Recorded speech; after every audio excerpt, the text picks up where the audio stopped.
पालकमंत्रीपदावरून महायुतीतला वाद चव्हाट्यावर. नाराजी नाट्यानंतर नाशिक आणि रायगडच्या पालकमंत्रीपदाच्या निर्णयाला पुढील आदेश येईपर्यंत स्थगिती.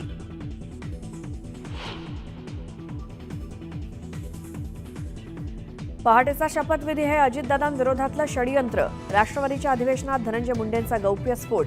तेव्हापासून दादांना पक्षातून दूर करण्यासाठी षडयंत्र सुरू असल्याचा दावा. मुख्यमंत्री देवेंद्र फडणवीस दावोस दौऱ्यावर. वर्ल्ड इकॉनॉमिक फोरममध्ये होणार सहभागी. महाराष्ट्रासाठी मोठी गुंतवणूक आणण्याचं लक्ष्य.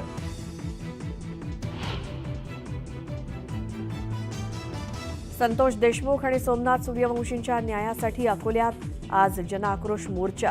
मनोज जरांगे आणि सुरेश धस यांच्यासोबतच देशमुख कुटुंब उतरणार रस्त्यावर.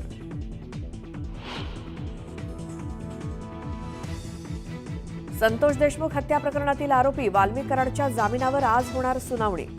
खंडणी प्रकरणात केज न्यायालय काय निर्णय देणार याकडे लक्ष.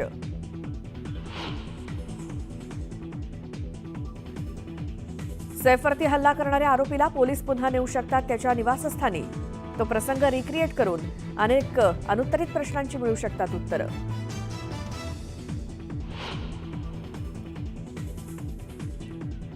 कोलकात्यातील महिला डॉक्टरवरील अत्याचार आणि हत्या प्रकरणात संजय रॉय दोषी.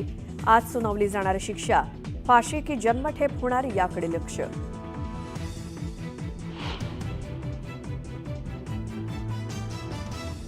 अमेरिकेचे नवनिर्वाचित अध्यक्ष डोनाल्ड ट्रम्प यांचा शपथविधी. अमेरिकेचे 47वे राष्ट्राध्यक्ष म्हणून घेणार शपथ. सोहळ्याला जगभरातील दिग्गज राहणार उपस्थित.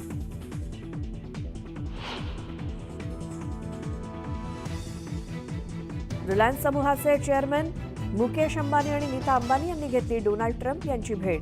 शपथविधी सोहळ्याआधी भेट घेत ट्रम्प यांचं केलं अभिनंदन.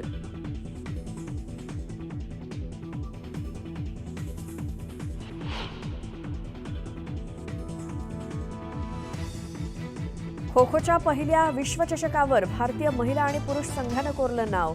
नेपाळचा पराभव करत भारतीय महिला आणि पुरुष संघानं मारली बाजी.